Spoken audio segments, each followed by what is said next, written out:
Next type से company का on the basis of liability of members, जो members की लायबिलिटी है उसके आधार के ऊपर कंपनी का टाइप्स दिए इधर।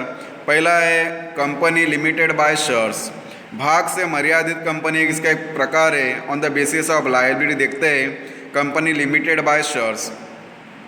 Section 2 sub section 22 the the types of companies have a share capital. इस कंपनी का जो प्रकार है इसके पास शेयर कैपिटल रहता है, क्योंकि कंपनी अपने शेयर बेचकर मार्केट में शेयर कैपिटल कलेक्ट करती है from the members, from the general public, and the liability of each members is limited to the unpaid part of face value of share purchased by members। so इस तरह की जो company है, company limited by shares, इनके जो members है, जो share holder है, इनकी जो लायबिलिटी है वो मर्यादित रहती है। किधर तक मर्यादित रहती है? जो हर शेयर्स का फेस वैल्यू, मतलब हर शेयर्स का जो ओरिजिनल कीमत है उस उधर तक उनकी जो लायबिलिटी वो मर्यादित रहती है। जो उन्होंने शेयर परचेज़ किए और अभी तक उन्होंने जितने शेयर्स परचेज़ किए और जो शेयर्स का कीमत है उस कीमत तक, जो कॉस्ट है शेयर्स का, उस कॉस्ट तक, उस कीमत तक, हर जो शेयर्स का कीमत है उधर तक हर मेंबर्स का जो लायबिलिटी है वो मर्यादित रहती है। During the existence of the company और in the event of winding up, a member can be called upon to pay the unpaid remaining amount on the shares purchased by him or her। so इस तरह से जब company का winding up का समय आता है, जब कंपनी क्लोज होने का समय आता है, जब कंपनी बंद करने का समय आता है, तो जो मेंबर्स है जो उन्होंने शेयर परचेज किए, तो उन्होंने जितने शेयर का पैसा अभी तक कंपनी को दिया नहीं, तो वो जब कंपनी का वाइंडिंग अप का समय आता है तो जो पैसा उन्होंने दिया है वो पैसा कंपनी मेंबर को बोलती है कि आपका जो रिमेनिंग पैसा है शेयर्स के ऊपर, जो आपके पास शेयर्स है वो पैसा अभी कंपनी को देना। कंपनी उसको कॉल करती है कि आपका अनपेड जो मनी है शेयर्स के ऊपर वो पैसा अभी कंपनी को आप रिपे करना। तो इस तरह से company limited by shares, share से मर्यादित कंपनी रहती है, क्योंकि हर मेंबर शेयर परचेज करते हैं और उनकी लायबिलिटी उधर तक रहती है जितनी हर शेयर्स का फेस वैल्यू रहती है, उसकी ओरिजिनल कीमत रहती है। तो इस तरह से पहला प्रकार है। सेकेंड है company limited by guarantee, company को गारंटी दी जाती है। सो हमी से मर्यादित कंपनी, ये दूसरा प्रकार है। देखते हैं section 2 sub section 21 the the types of companies may और may not have a share capital. एक कंपनी के पास एक तो शेयर कैपिटल रहेगा, एक तो नहीं भी रह सकता है। Each members promise to pay a fix sum of money specified in the memorandum in the event of liquidation of company for the payment of debts and liability of the company।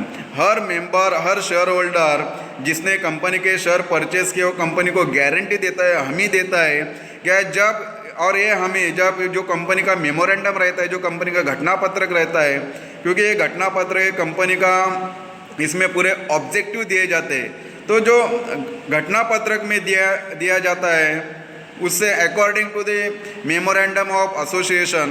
सो हर company जब liquidation होती है, अपना business बंद करती है, business close करती है, तो हर मेंबर्स कितना पैसा देगा कंपनी को, ताकि जो कंपनी ने बाहर से बोरो किया है पैसा, लोन लिया है, या कंपनी की जो लायबिलिटी हो पे करने के लिए हर मेंबर, हर शेयर होल्डर कितना पैसा कंपनी को देगा, ये सब मेमोरेंडम में दिया रहता है क्योंकि मेमोरेंडम में फंडामेंटल एंड फर्स्ट डॉक्यूमेंट से कंपनी का, और इसमें जो प्रोविजंस दी रहती है क्या जब कंपनी का क्लोजिंग का समय आता है, जब कंपनी बंद करने का समय आता है, तो जो बाहर का जो देना है, कंपनी जो लोन लिया है जब कंपनी चालू थी तब, तो वो सब लोन देने के लिए जो बाहर से पैसा लिया है वो देने के लिए, रिपेड करने के लिए हर मेंबर कंपनी को कितना पैसा देगा, ये सब प्रॉमिस इसमें किया जाता है। और हर मेंबर कंपनी को गारंटी देता है कि हम इतना इतना पैसा फिक्स सम ऑफ अमाउंट देंगे। तो इस तरह से कंपनी को कहा जाता है guarantee, company limited by guarantee. Her member, her share holder company को गारंटी देता है इन द इवेंट ऑफ लिक्विडेशन। जब कंपनी का बंद का समय आता है, जब कंपनी अपना बिजनेस बंद करती है, तो हर मेंबर को कंपनी को गारंटी देना पड़ता है क्या हम इतना पैसा कंपनी को फिक्स अमाउंट देंगे कंपनी के लिक्विडेशन के समय। तो इस तरह से सेकेंड टाइप से। देन थर्ड इधर दिया है अनलिमिटेड लायबिलिटी ऑफ कंपनी। सो अमर्यादित जवाबदारी की कंपनी। सो इस तरह की जो कंपनी है उनके जो मेंबर्स है उनके जो लायबिलिटी है वो अनलिमिटेड रहती। देखते हैं section 2 sub section 92, a company not having any limit on the liability of its member is a term as an unlimited liability. So इस तरह की जो अमर्यादित कंपनी रहती है जिसकी जवाबदारी अनलिमिटेड रहती है और ये जो कंपनी के मेंबर्स रहते हैं वो मेंबर्स की जवाबदारी भी अनलिमिटेड रहती है। The members are fully liable to cover the debts of the company. और जो अनलिमिटेड कंपनी रहती है अनलिमिटेड लायबिलिटी कंपनी, इनके जो मेंबर्स है वो पूरे रिस्पॉन्सिबल है, वो पूरे लायबल है कि जो उन्होंने कर्जा लिया है, जो कंपनी ने कर्जा लिया है वो कर्जा या जो डेप्ट लिया है कंपनी ऊपर जो डेप्ट है वो पेड करने की पूरी जिम्मेदारी पूरी रिस्पॉन्सिबिलिटी ये जो एक कंपनी के जो मेंबर्स है अनलिमिटेड लायबिलिटी कंपनी के जो मेंबर्स है उनकी रहती है। सो इस तरह से जो कंपनी ने लोन लिया है, जो कर्जा लिया है, जो बोरो किया है पैसा बाहर से, वो देने की पूरी जिम्मेदारी एक कंपनी के जो मेंबर्स है उनकी रहती है। इसलिए इस कंपनी के जो मेंबर्स है उनकी लायबिलिटी अनलिमिटेड रहती है। तो इस तरह से एक प्रकार है कंपनी का अनलिमिटेड लायबिलिटी ऑफ कंपनी।